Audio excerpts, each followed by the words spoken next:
रिश्ते में आप पूरी जिम्मेदारी से निभाते हैं लेकिन फिर भी चीजें बनती नहीं। एक दूसरे को शनि या राहु देखे या एक ही जगह बैठ जावें। तो ये क्या है, ये युति क्या करती है, श्रापित योग बनाती है। अपॉर्चुनिटी आ रही है जीवन में, पर जब आप उस अपॉर्चुनिटी में घुसते हो, अपना बेस्ट से बेस्ट एफर्ट देते हो, उसके उपरांत भी सब चीजें हो जाती है और ऐसा लगता है कि बस होने वाला है। और लास्ट मोमेंट पे सामने से आता है कि सर अभी पोजीशन जो है होल्ड पे है। मेन जो मालिक हैं वो तारीफ उनकी करते हैं जो कुछ करते ही नहीं है, और जो कुछ करते हैं, जो काम कर रहे हैं असली, उनकी वाह नहीं होती है। दोनों के श्रापित कुंडली है ना, तो उन्हें धैर्य तो आएगा ही नहीं, क्योंकि वो जो पॉजिटिव चीज है वो स्वीकार करेंगे ही नहीं। तो सर्वप्रथम क्या है कि इसका एक उपाय ये है कि कोई गुरु देखकर उनकी पहले बातें मानी जाए, उनकी शरण में जाया जाए और फॉलो किया जाए जो वो बताएं।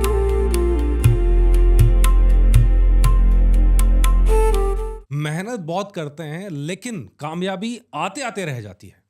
ऑफिस में पूरा दम लगा देते हैं लेकिन प्रमोशन किसी और को मिल जाती है। रिश्ते में आप पूरी जिम्मेदारी से निभाते हैं लेकिन फिर भी चीजें बनती नहीं।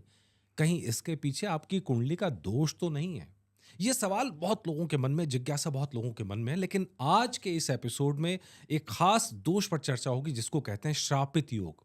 श्राप शब्द आपने सुना होगा, लेकिन श्रापित योग कैसे आपको लाइफ में तंग कर सकता है और उसका निवारण क्या है, उसकी चर्चा इस एपिसोड में, क्योंकि हमारे साथ हैं दोष निवारण एक्सपर्ट आचार्य संजय जोशी जी। जोशी जी, आपका एमबी स्टूडियो में बहुत बहुत स्वागत है। धन्यवाद मनीष जी, धन्यवाद। तो जनगण मन डिवाइन पर हमने पूरी सीरीज शुरू करी है जहां हर हफ्ते हम आचार्य जी के साथ आते हैं और उनसे जानते हैं कुंडली में मौजूद दोष और उनके निवारण पर। इस बार चर्चा करेंगे श्रापित योग पर। तो जो श्रापित योग है, क्या उसके कोई ऐसे लक्षण होते हैं जो आम इंसान अपनी लाइफ में देख सकता है, बड़े आराम से पहचाने, अरे यार ये तो इस चीज का लक्षण हो सकता है? बिल्कुल। ओम नमो भगवते वासुदेवाय नमः। ओम शांताकारं भुजगशयनं पद्मनाभं सुरेशं विश्वाधारं गगनसदृशं मेघवर्णं शुभांगं लक्ष्मीकान्तं कमलनयनं योगिभिर्ध्यानगम्यं वंदे विष्णुं भवभयहरं सर्वलोकैकनाथं। महाधर्म की जय हो, विश्व का कल्याण हो।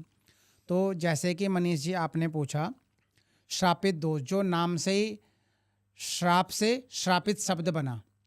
श्राप आपने पौराणिक कथाओं में सुना होगा, ऋषि ने फलाने को श्राप दे दिया तो उनका ऐसा हो गया। उसमें एक कालांतर में एक कथा भी आती है श्रीमद् भागवत के अंदर। राजा परीक्षित को श्राप मिलता है कि भाई तुम्हें 7 दिन के अंदर मरना है। जैसे कि उसका छोटा सा पार्ट है कथा का।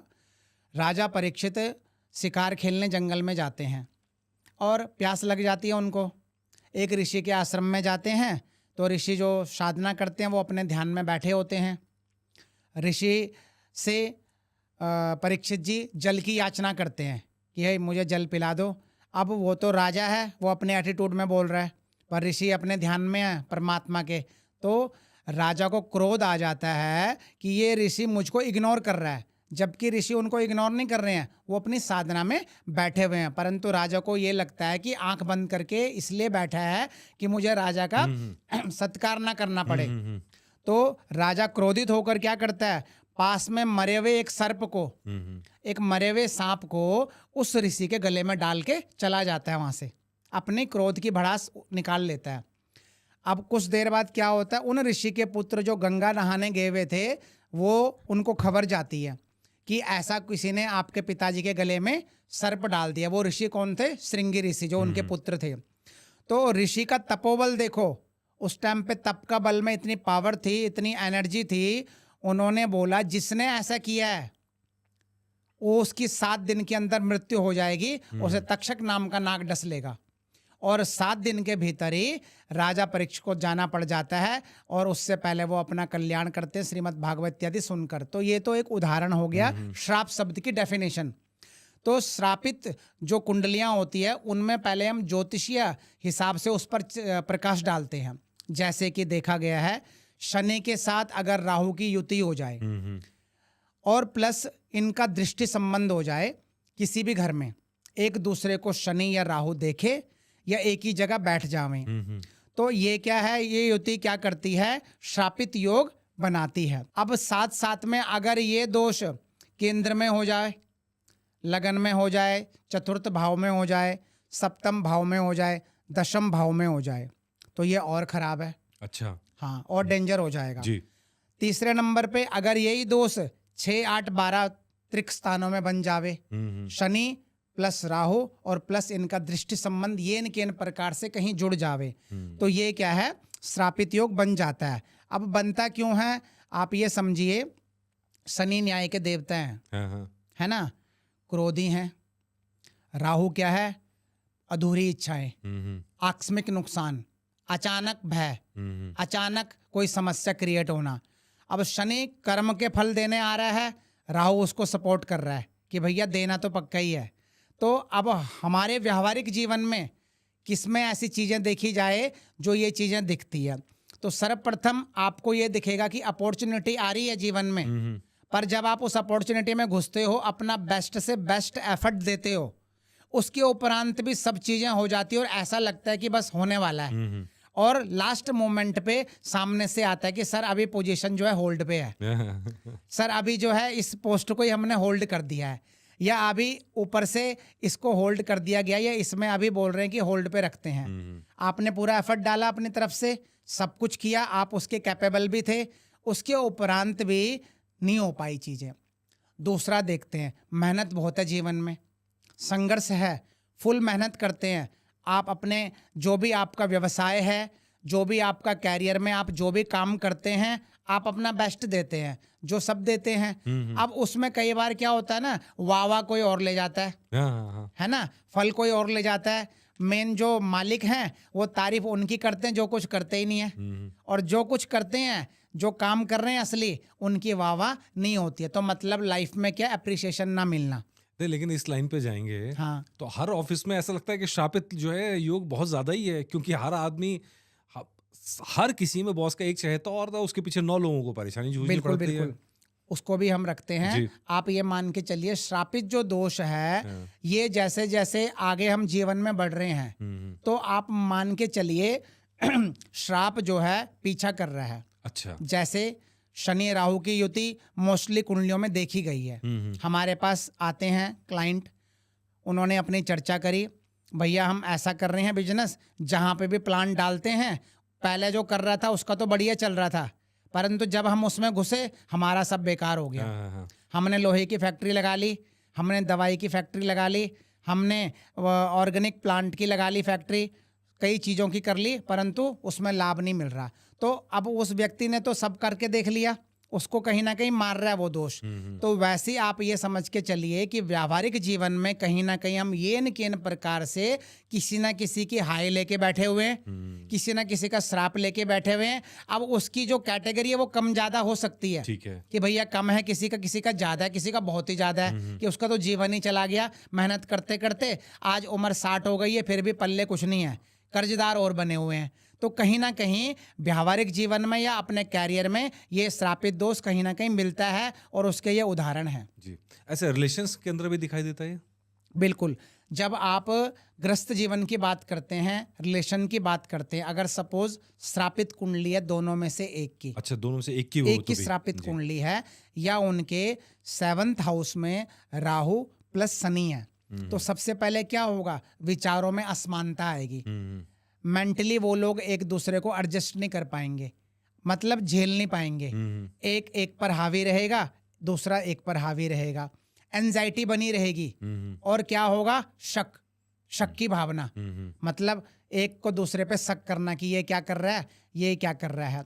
दूसरा, ग्रस्त जीवन में जो प्यार होना चाहिए, आपस के प्रति जो लगाव होना चाहिए, एक दूसरे के प्रति जो समर्पण होना चाहिए, ये युति उसको खत्म कर देती है। अच्छा। और टाइम पास वाली सिचुएशन होती है बस, कि भाई ग्रस्त जीवन में तो हम हैं फैमिली लाइफ में, परंतु जो गृहस्थी का सुख होना चाहिए उससे वंचित हो जाते हैं। अच्छा। ये दोष जो है वहां पर ग्रस्त जीवन में, फैमिली लाइफ में बड़ा इम्पैक्ट करता है, और वर्तमान में काफी देखा जा रहा है जी, ये वाला दोष, जिसके कारण आपने देखा होगा कि डिवोर्सेस भी हो रहे हैं। आपस में रहना नहीं चाहते कोई, क्योंकि श्रापित दोष एक पे इतना हावी होगा, वो कहेगा कि मुझे शकल ही नहीं देखनी है। और दोनों पे हो जाए तो दोनों पे अगर हावी हो जाए तो पहले अपने घर में ही जहां वो रहते हैं तमाशा हो जाएगा। अच्छा। तमाशा क्या होगा, क्रोध का लेवल इतना हो जाएगा कि बात बात पे घर पुलिस आ जाएगी, अच्छा।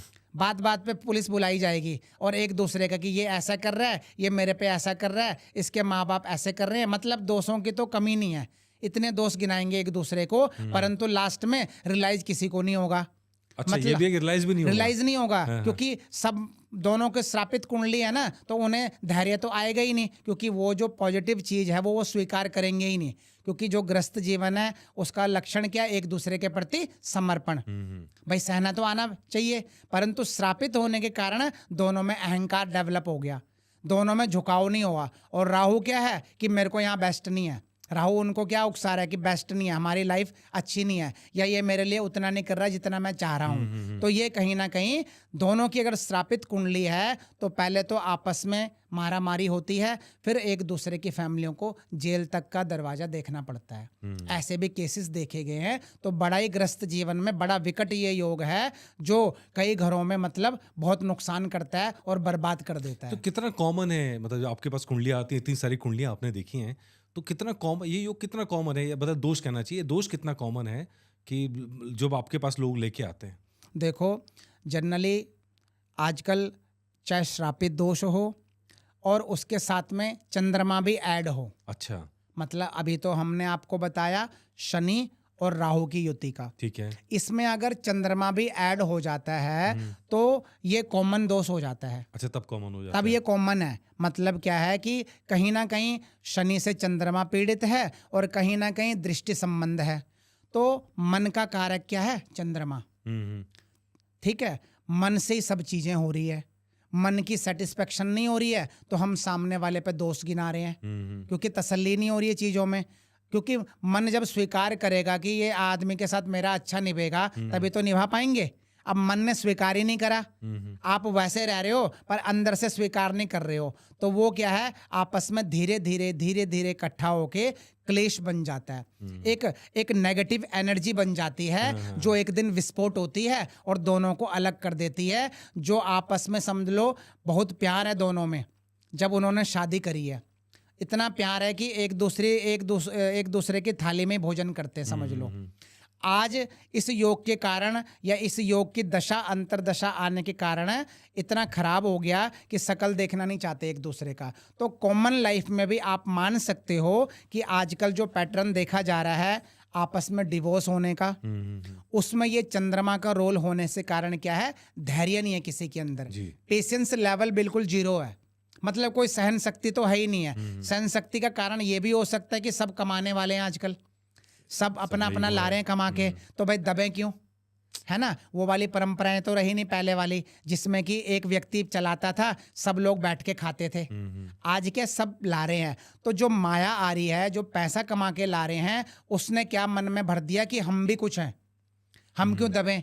तो समर्पण वहां पर खत्म हो जाता है। सिर्फ ये होता है कंडीशनों पे लाइफ चलती है।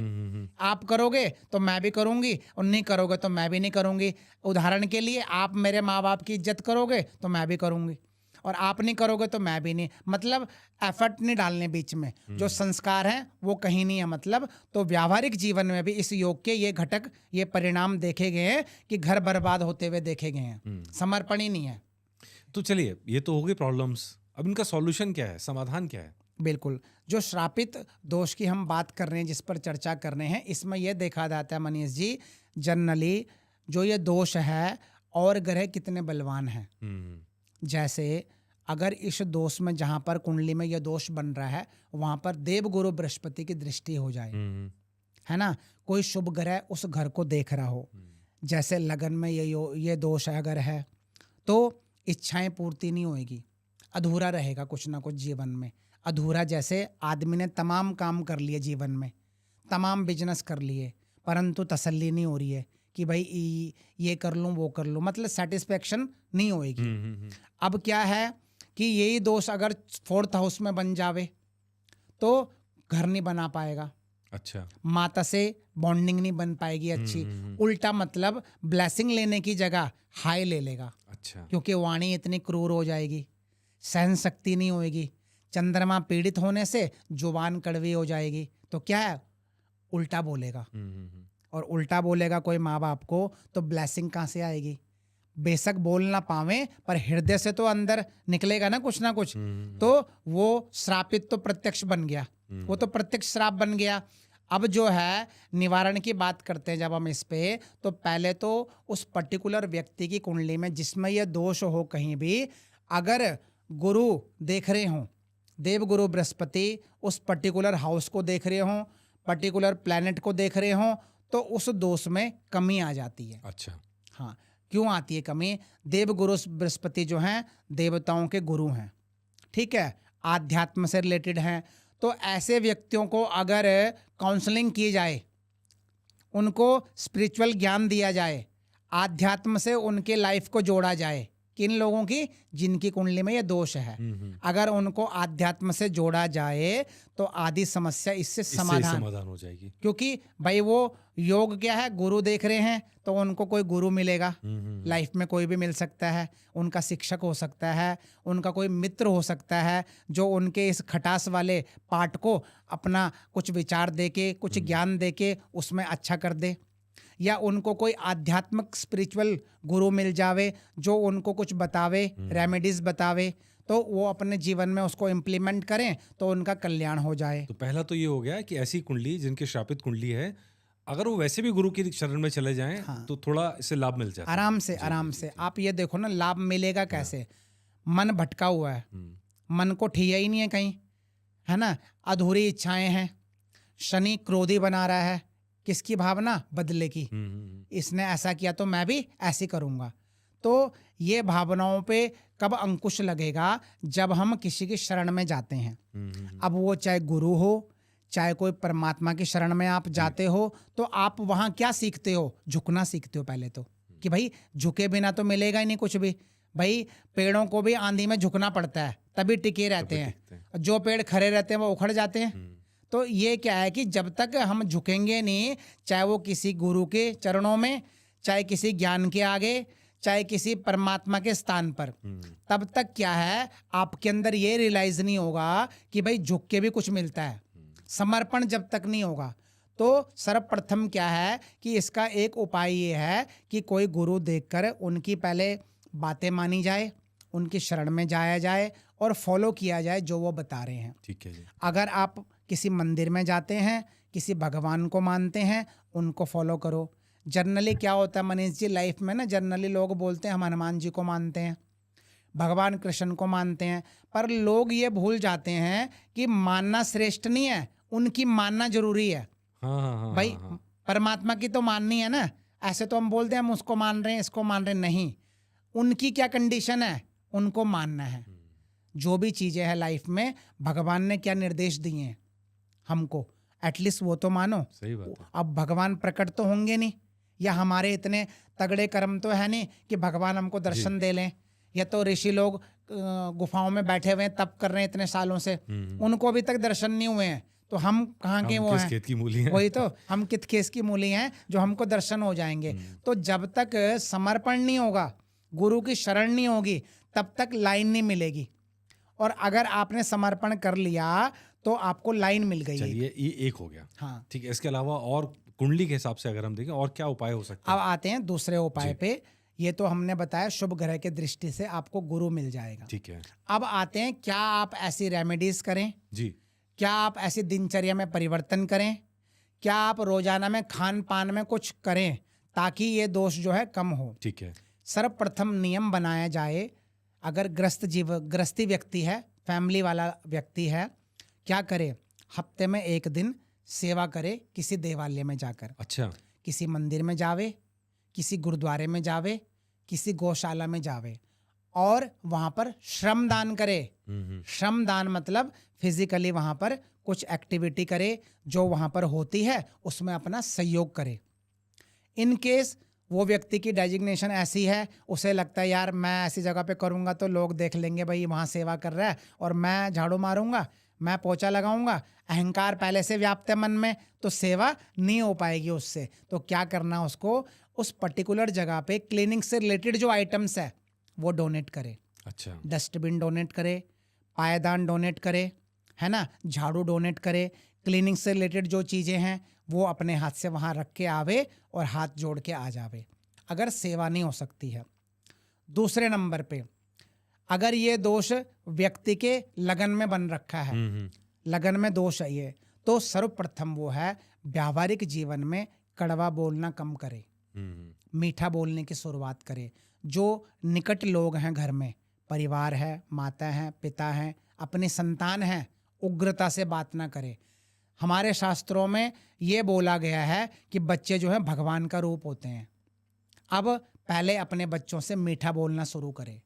आप कितने भी फ्रस्ट्रेटेड हो, आपका कितना ही नुकसान हुआ हो, भाई उनकी भरपाई बच्चे थोड़ी करेंगे, है ना, जो हम उन पर बरसे आके।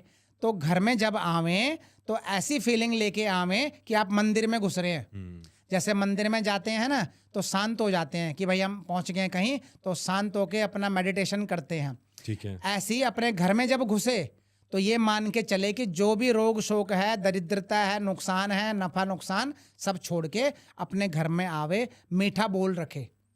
बोल मीठा होगा, झुकने की भावना होगी तो घर से ही शुरुआत होगी जी, और घर से अच्छी शुरुआत होगी तो बाहर भी होगा। ये हो गया घर में अच्छे बोल बाणी बोलना। ठीक है। दूसरा, ऐसा व्यक्ति अगर जिसकी ये कुंडली में दोष है श्रापित वाला, कैरियर वाले हाउस में, जनरली ये फेस करना पड़ता है लोगों को। कैरियर वाले हाउस में वो कुछ करके दे रहा है अपने बॉस को, अपना काम करके दे रहा है, पर उसके बॉस की सेटिस्फेक्शन ही नहीं हो रही है। वो कह रहा है दोबारा करके दो, है ना, या इस चीज को दोबारा बनाओ, मतलब मीन मेक निकाल रहा है, कमियां तमाम निकाल रहा है। तो ऐसा व्यक्ति क्या करे उस कैरियर में ग्रोथ के लिए, ताकि उसके काम की सराहना होवे, तो वो अपने रूटीन में एक नियम बनावे कि एक हनुमान चालीसा रोज करे। अच्छा, एक हनुमान चालीसा रोज करे, टाइम मेंटेन करे। ठीक है। टाइम मेंटेन इसलिए करना है, भगवान आपकी चालीसा पाठ के भूखे नहीं है। भगवान आपकी रेगुलेटरी, आपका नियम, आपकी आप रोज कितने बजे तैयार हो रहे हो वो देख रहे हैं। आपका डेली का रूटीन क्या है। तो अगर वो व्यक्ति हमारे कहने से 45 दिन रेगुलर हनुमान चालीसा का पाठ करे एक ही टाइम पर, तो जो उसको फेस करना पड़ रहा है अपने कैरियर में, उसको अपने आप ग्रोथ दिख जाएगी। ठीक है। जो सामने वाला व्यक्ति है उसके हिसाब से बात करने लगेगा, या उसकी बात को सुनने लगेगा, या उसकी सराहना करने लगेगा। नियम से 45 दिन अगर करता है, ये वाला उपाय। आगे आते हैं कि कई बार क्या है, परिवार में बच्चों की जो है माता पिता से नहीं बन रही है। आजकल ये केस देखने में आते हैं, शादी हुई, बच्चे अलग चले गए, माता पिता अलग हैं जी। अब श्रापित दोष पहले से है कुंडली में, और साथ में इधर माता पिता की केयर नहीं हो पा रही है। दोस्त तो पहले से लाए हो आप, इसलिए आप दूर चले गए, क्योंकि सेवा नहीं लेनी है आपकी माता पिता ने, भाई, है ना। तो आप कोशिश करें पहले तो टर्म्स अच्छी बने। बेशक आप दूर भी हो, फोनिक या फोन पे बोलचाल से उनका हालचाल ले माता पिता का, नॉर्मल वे में। और अगर टाइम मिले, नज़दीक हैं, तो जैसे भी जब भी घर आवें, एक वस्त्र और कोई खाने की जो उनकी फेवरेट चीज़ हो वो घर लेके जावें और उनकी ब्लेसिंग लेवें माता पिता की। ये हो गया। चौथे नंबर पे, जिनका ये योग भाग्य स्थान में है, लक काम नहीं कर रहा, कोई बिजनेस में है व्यक्ति, नफा नुकसान झेलना पड़ रहा है, कर्जदारी हो गई है, बहुत सारे लोगों का पैसा सिर चढ़ गया है। अब नौबत ये आ गई है कि जो प्रॉपर्टियां हैं उनको सेल करना पड़ रहा है। ऐसे भी लक्षण देखे गए हैं, जो लोग आते हैं क्लाइंट्स कि भाई अपना जो मकान है वो गिरवी तक रख दिया है लोगों की देनदारी में, परंतु रिजल्ट नहीं है कोई। तो सर्वप्रथम वो व्यक्ति क्या करे, पहले तो शांत होवे और नियम से किसी गौशाला में जाकर चारे का दान करे 45 दिन तक।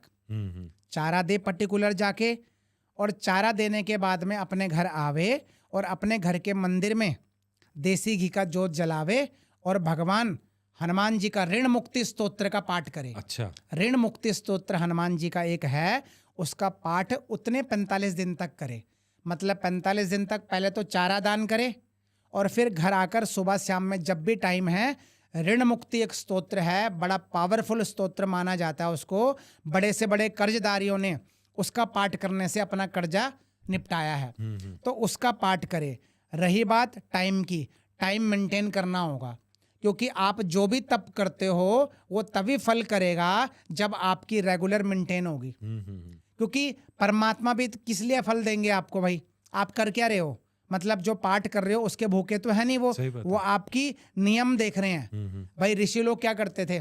कोई तामझाम लेके तो बैठते नहीं थे। वो सिर्फ मेडिटेशन, और कई वर्षों तक, कई महीनों तक निरंतर एक ही मंत्र का जाप करते थे। भगवान को प्रकट होना पड़ता था कि भैया आपको क्या चाहिए। तो वैसे ही वो ऋषि वाला टाइम था। आज आप व्यावहारिक जीवन में देख रहे हो, आपको तप करना है। अब तप तो कोई कैरियर में कर रहा है, कोई माताएं खाना बनाने में किचन में कर रही है, बच्चे स्टडी में कर रहे हैं, ये तप ही तो है। तप है। सब अपने जीवन में तप कर रहे हैं। पर तप करने की कंडीशन ये है कि जो व्यक्ति जो भी कर्म करता हो, जज है कोई तो वो न्याय अच्छा करे, जो डॉक्टर है वो इलाज अच्छा करे, भ्रमित ना करे लोगों को। जो जिस प्रोफेशन में है वो अपना कर्म अगर अच्छे से करता रहेगा तो समस्या नहीं आएगी पहले नहीं तो आएगी, ओके। क्योंकि भाई वो अच्छा कर रहा है। कर्म रिटर्न मारते हैं जीवन में। तो जो उसकी ड्यूटी परमात्मा ने उसको बख्शी है, पहले तो उसमें वो पारदर्शिता लाए अपने कर्म में।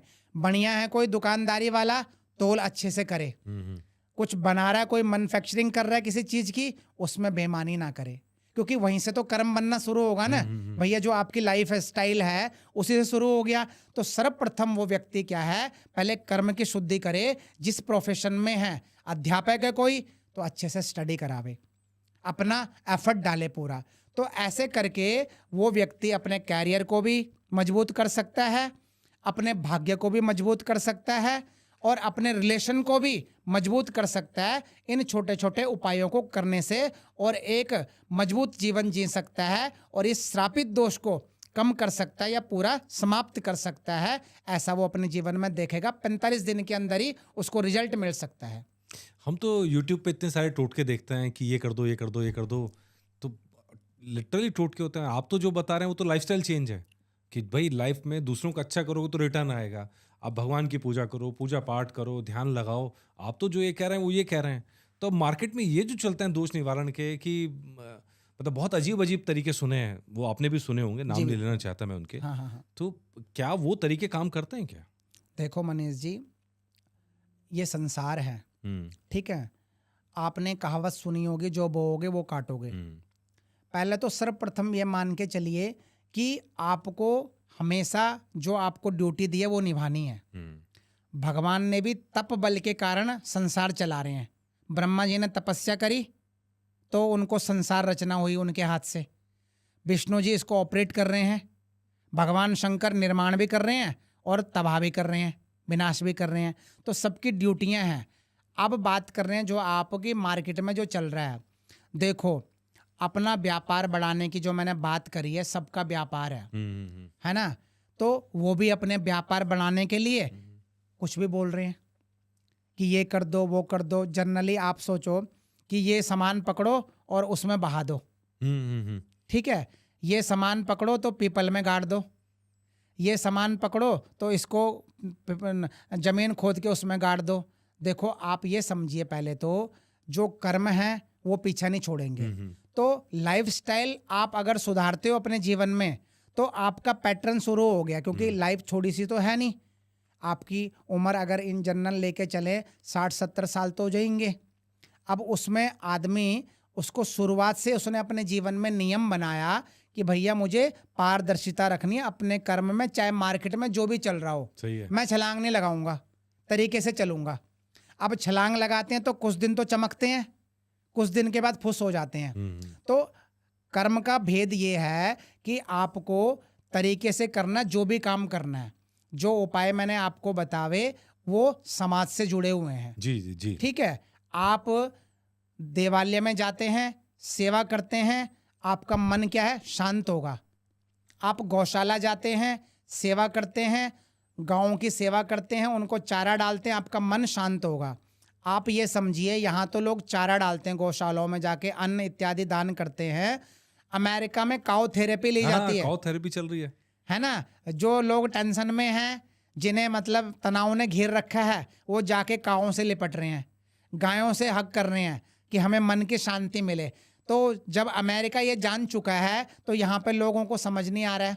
नहीं, लेकिन मैं एक चीज़ और कहना चाहूँगा, ये काउ थेरेपी वाली बात अगर लोग सही में कर लें, मतलब सिर्फ काउ नहीं, मतलब डॉग्स भी हैं, आप दूसरे प्राणियों के प्रति जितना स्नेह लुटाएंगे वो स्नेह वापस आता है। बिल्कुल बिल्कुल अब उसको थेरेपी का नाम जो मर्जी दे दो, बिल्कुल बिल्कुल इंसानों को भी साथ आप प्यार जताओगे तो प्यार वापस आता है। तो दिल साफ होना चाहिए, जो आप लगातार बात कह रहे हैं। जी। आप ये समझिए, करुणा आपने नाम सुना होगा। देखो, करुणा अगर है ना, तो वो करुणा आप अगर प्रदान करते हो, जैसे माता बिना किसी लेन देन के शिशु को दूध पिलाती है ना, उसको सुलाती है, उसका लालन पोषण करती है, जबकि तब तो वो कुछ देने लायक नहीं है माँ को, पर कष्ट में बच्चा रोता है, पेट में जब होता है तो 9 महीने तक कष्ट झेलना, कई लोगों को वोमिटिंग होती है बहुत ज़्यादा, है ना, तमाम कष्ट होते हैं, फिर भी उसके लिए माँ ये सब सहती है। तो वो क्या है? करुणा। अब आप उस बच्चे को करुणा दे रहे हो, है ना, तो वो रिटर्न में मिलती है। वैसी आप ये करुणा जब और जीवों पर अप्लाई करते हो, तो वो जीव बोल नहीं सकते हैं। बच्चा तो एक बार को बोल देगा, बाद में जब बड़ा हो जाएगा कि मम्मी आपने बहुत मतलब मुझे प्रेम किया है, प्यार किया है, पर जीव नहीं बोलेगा। पर जीव की आंखों से आपको झलक जाएगा। आप कभी किसी की जीव को सहला के देखिए, किसी गाय को पीठ पर हाथ फेर के उनके गले में थोड़ा ऐसे खरास करके देखिए, उसका भाव कैसे आपकी तरफ हो जाएगा। तो मिलता क्या है? देखो, सर्वप्रथम तो मन की शांति मिलती है, और वही सबको चाहिए। भाई मंदिर में क्यों जा रहे हैं हम? मेडिटेशन, मन शांत हो हमारा, है ना। कोई दान पुण्य क्यों कर रहे हैं? मन शांत हो, क्योंकि सारा रोल कहीं ना कहीं जो प्ले करता है वो हमारा मन है। मन अगर संतुष्ट है तो नमक रोटी में पेट भर गया, और मन संतुष्ट नहीं है तो 56 भोग तैयार कर लो, फिर भी आदमी निकालेगा कमी कि भैया इसमें नमक कम है, इसमें मिर्च ज्यादा है। तो मेन जो कॉन्सेप्ट काम कर रहा है उपायों का, वो काम करता है मन की संतुष्टि पे। तो जो हम गौशाला जाएंगे, किसी जीवों को, जैसे डॉग्स होते हैं, उनको भोजन देना, सर्दियों में उनके लिए वस्त्रों की व्यवस्था करना, गद्दे इत्यादि चौराहे पे तमाम घूमते रहते हैं। तो आप जब करुणा देते हो तो आपको करुणा रिटर्न मिलती है, तो आपका मन हल्का होता है। जैसे आपने जनरली देखा होगा, कोई बहुत परेशान है और अगर वो रो ले, अकेले कमरे में जाके रो ले अगर, तो उसको हल्का लगता है कि यार जैसे पता नहीं कितना मेरे सिर से बोझ निकला हो। रोना क्या है? वो करुणा ही तो है।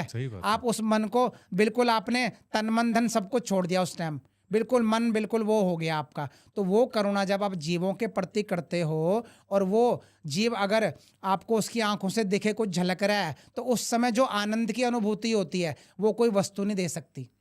किसी जरूरतमंद को आपने जलपान करवा दिया, उसको बहुत नीड थी पानी की, है ना, उसके मुंह पे जो स्माइल थी उस टाइम पे, है ना, वो आपको अंदर से झकझोर देती है कि रूह कांप जाती है कि भाई वाकई कितना आनंद आ रहा है। तो हमारा तो ये कहना है पर्सनली, जिसकी कुंडली में ऐसा दोष है और नहीं भी अगर एक बार को, परंतु अगर वो ये चीजें अपने व्यावहारिक जीवन में करता है, ये वाले उपाय, जैसे जनरली यहाँ पे मैं जोड़ूंगा अपनी तरफ से, बर्थडे होते हैं आजकल बच्चों के, जन्मदिन होता है, एनिवर्सरी होती है ना, घर का गृह प्रवेश की तिथि होती है, तो आप सेलिब्रेशन करते हो, गैदरिंग करते हो मित्र मंडली के साथ, यार दोस्तों के साथ। परंतु मेरा एक संदेश है नई पीढ़ियों को, कि नए बच्चों को, कि जिस दिन जन्मदिन हो, उन बच्चों के हाथों से कुछ सामान गौशाला में, कुछ सामान अनाथ आश्रम में, कुछ सामान जो जीव है, असहाय हैं, पैर नहीं है, किसी का हाथ नहीं है, कोई आंख से ब्लाइंड है, उनके लिए कोई दवाइयाँ डोनेट कर लो। मतलब आप अपना बर्थडे भी सेलिब्रेशन करो, पर साथ में बच्चों को देना भी सिखाओ। ये बहुत जरूरी है। हाँ, देना भी सिखाओ, क्योंकि देना सीखेंगे ना तो तभी रिटर्न भी आएगा, तभी कष्ट भी कटेंगे। तो ऐसे उन तिथियों पर, उन पर्टिकुलर डेज पे परिवार के साथ मिलकर जाया जाए और वहाँ पे ये एक्टिविटी प्ले की जाए, तो बच्चों में भी अलग से एक बदलाव आएगा और उनके अंदर करुणा जागृत होएगी। और मैं मानता हूं कि अगर आपके अंदर करुणा है ना, तो आप संसार जीत लोगे, भटकोगे नहीं जीवन में। अगर करुणा है तो विकट से विकट समस्या भी आप पार कर लोगे, क्योंकि आप झुकना जानते हो, आपके अंदर झुकने की आपको संस्कार मिला है, तो आप उस परिस्थिति में ढल जाओगे। और करुणा नहीं है लाइफ में, लाइफस्टाइल बहुत भारी है, कुछ कहीं झुकना नहीं है, तो क्या होता है जब आदमी परेशान होता है अकेले में, क्योंकि उसने मित्र तो कोई बनाया नहीं, ना वो किसी दर पे झुका है कहीं, ना उसने किसी की सेवा करी है, तो वो अपने आप में क्या करेगा? जब परेशान होगा, बहुत ज़्यादा तनाव हो जाएगा, सुसाइड अटेम्प्ट कर लेगा। बिल्कुल सही कह रहे हैं। मन की अशांति जो है बहुत अलग-अलग तरीकों में धकेलती है, और आपने बहुत सुंदर बात कही है कि मन की शांति के ज़रिए बहुत सारे दोषों का निवारण किया जा सकता है, और बहुत छोटी-छोटी बातें आपने बताई हैं, और वो टोटके नहीं है, डेली लाइफ में पूजा-पाठ से जुड़ी हुई चीज़ें हैं, समाज को सद्दिशा की तरफ ले जाने वाली चीज़ें हैं। चलिए, इस एपिसोड में फ़िलहाल इतना ही। जो श्रापित, जिसको हम कहते हैं कि श्रापित दोष हमारी कुंडली के अंदर है, दोष है लेकिन डरने की ज़रूरत नहीं है। ऐसी बहुत सारी चीज़ें छोटी-छोटी लाइफ़ के अंदर अगर आप चेंज कर लेंगे, तो ये श्रापित दोष फीका पड़ जाएगा, उसका उतना इम्पैक्ट नहीं रहेगा आपकी कुंडली पर और आपकी लाइफ़ के अंदर। लेकिन ऐसे बहुत सारे दोष हैं, मांगलिक दोष है, काल सर्प योग दोष है, या ऐसे और भी बहुत दोष हैं जिसके नाम भी आपने नहीं सुने हैं, और वो कुंडली के अंदर खेल करते रहते हैं और आपको पता भी नहीं चलता। उन सारे दोषों पर ये सीरीज़ शुरू करी गई है। एक के बाद एक दोषों पे चर्चा करेंगे, और दोष एक्सपर्ट जो दोषों का जानते हैं, कुंडलियाँ देखी हैं और उन दोषों के निवारण भी किए हैं, वो संजय जोशी जी, आचार्य संजय जोशी जी हमारे साथ हैं।